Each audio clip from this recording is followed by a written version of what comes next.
Okay, so guys, this is really interesting. I'm so excited, you guys. Like, I feel like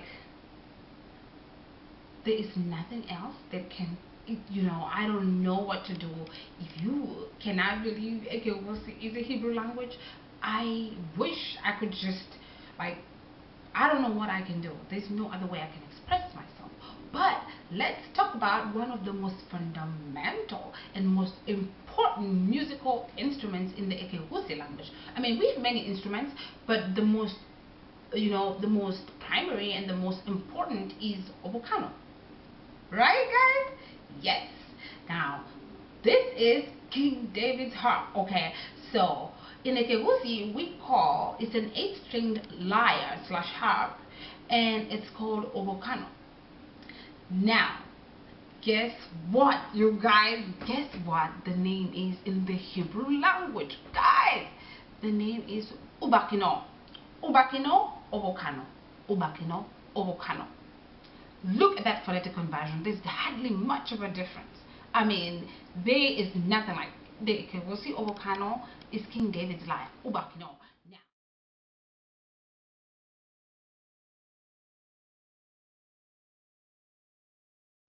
Now, the name Ubakinnowr is only mentioned once as a lyre and a harp in the Bible in the book of Genesis 11:27.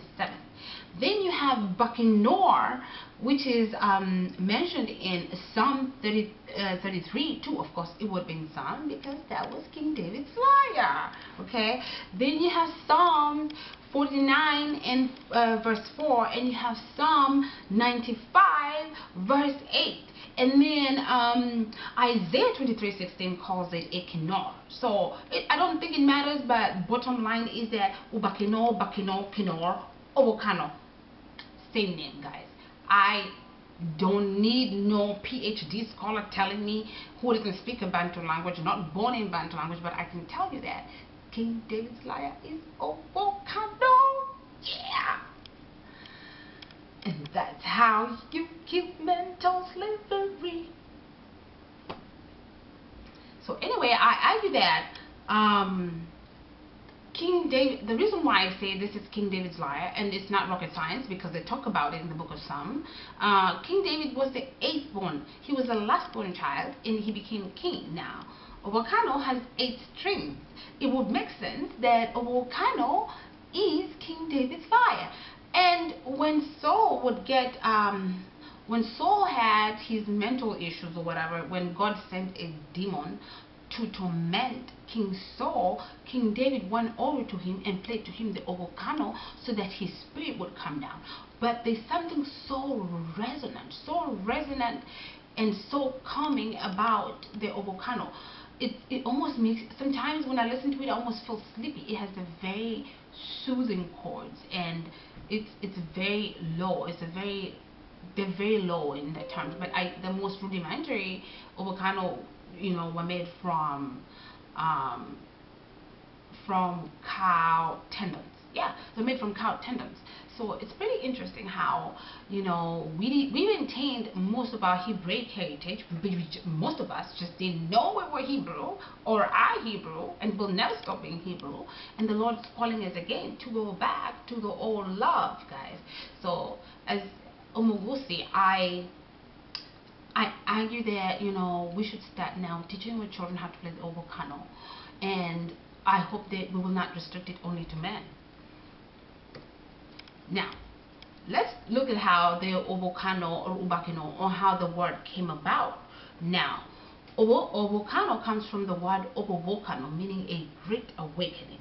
Now, the word boka in the GUSII language means to wake up, to break forth, to get up, to become illuminated, to break away from, or a sudden jolt from a previous activity. So the concept of boka is like, if you're sitting and you get up, it's to boka. It's a sudden jolt sometimes, or to break forth from a certain, to break, break off from a certain kind of monotony. Like when you wake up from sleep, you wake up from a peaceful state to boka, to now being active. Now, the word boka or in the Hebrew, every language has the same meaning. It means to break forth, to split, to cleave, to rip open, to break up, be ready to burst, divide or cut out. Now, when you wake up from a monotonous activity, you break forth from it, you split, you can be split out from it, or you cleave or you rip open from that, concept of being in that monotone, state.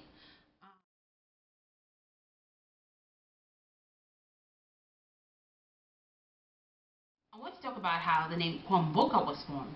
Now, Kwamboka is a KISII name that means to cross over, okay, as in a bridge or a gulf, and this name was acquired, or rather gained popularity, as the Abagusii were fleeing Misri, or Egypt, but as they were fleeing, many children picked up those names, because Abagusii also tend to name based on season or occurrences, or after the living dead. Now, the name Kwamboka means to, it means to cross over. Remember, the name Baka or Beke means to split or break forth or divide. Now, Kwamboka means to cross over because it carries the concept of crossing over between two split places, the Boka or Beke. So you're crossing over the two. So Kwamboka means that you're making a journey between two splits.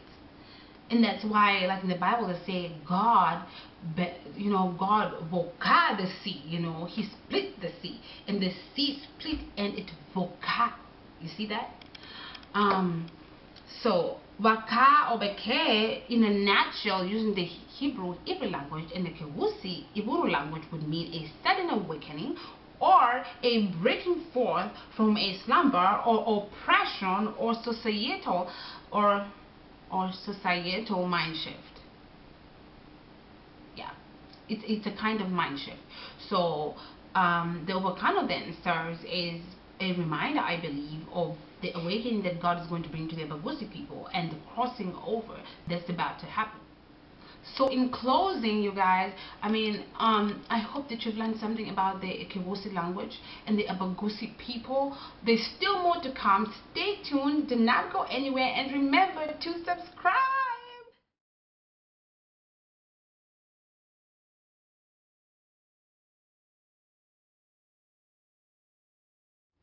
It is my honest appeal, even in my closing, that Abagusii leaders grasp onto the little we have left. It is important that we grasp onto the last artifacts that we have of our language. I appeal to the other language. The GUSII language, I feel, is truly in danger of extinction. And now I'm doing a crash course trying to teach my child the GUSII language. So it is important that we as KISII leaders, those who are KISII leaders, push for the studying of the GUSII language, and the GUSII language as a classical, biblical language.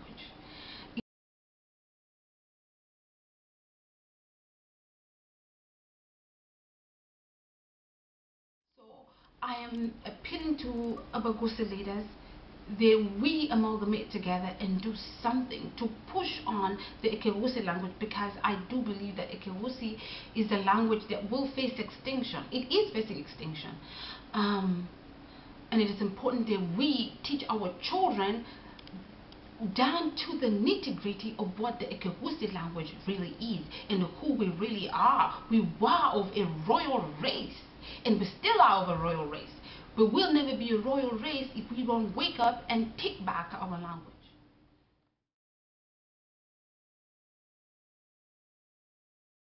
Doing, I leave you with a few words from the book of Jeremiah 31, 9-11. I am a father to Israel. My favorite children, listen to me. You nations nearby or across the sea, I scattered the people of Israel. The Abagusii people were scattered. God scattered us. But the Lord says, I will gather them again. I will protect them like a shepherd guarding a flock. I will receive them from the enemies who could overpower them. Now, the Lord also says in the book of Isaiah 43, The Lord also says in the book of Isaiah 49:15, can a woman forget her nursing child and have no compassion on the son of her womb? Even these forget, but I will never forget you. And the Lord says He will never forget us. He said He will never forget the ABAKOSOVA people. And that's why I'm here today to let the ABAKOSOVA nation in the world over, wherever you are, the Lord never forgot you as the nation of Israel. Awake now. And I stress this further, with Soli Malango's song, Arise Africa. It's time for Africa to rise up. Rise up, ABAKOSOVA people, and abandon moral, and the Lord will lift us up.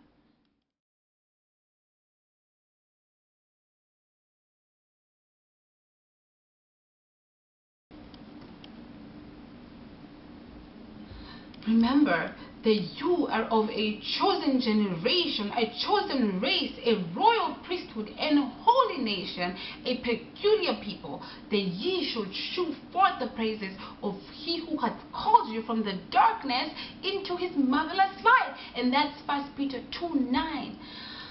And that's the message for the Abana who make up the Bayit, Abaito, Abaminto.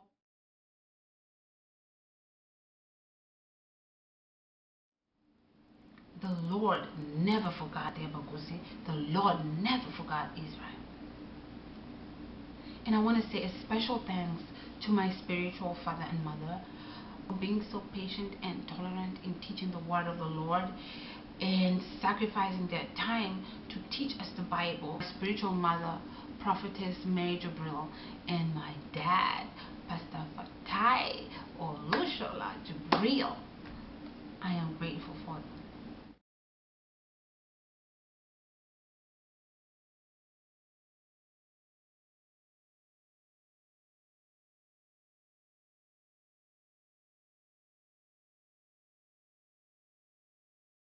Hey guys, you're probably wondering, why isn't that lady sitting in this chair teaching? Well, that's my mom and I'm very proud of it. I just want to send you guys a message. Make sure you comment, like, and subscribe. Comment down below what was your favorite part of this video and like it, because who wouldn't, It's a good video. And also share, because the knowledge that you learned can also help somebody else, maybe like me. You never know. Bye! Oh. Hey guys, you're probably wondering, why isn't that lady sitting in this chair teaching? Well, that's my mom and I'm very proud of it. I just want to send you guys a message. Make sure you comment, like, and subscribe. Comment down below what was your favorite part of this video and like it, because who wouldn't, It's a good video. And also share, because the knowledge that you learned can also help somebody else, maybe like me. You never know. Bye! Oh.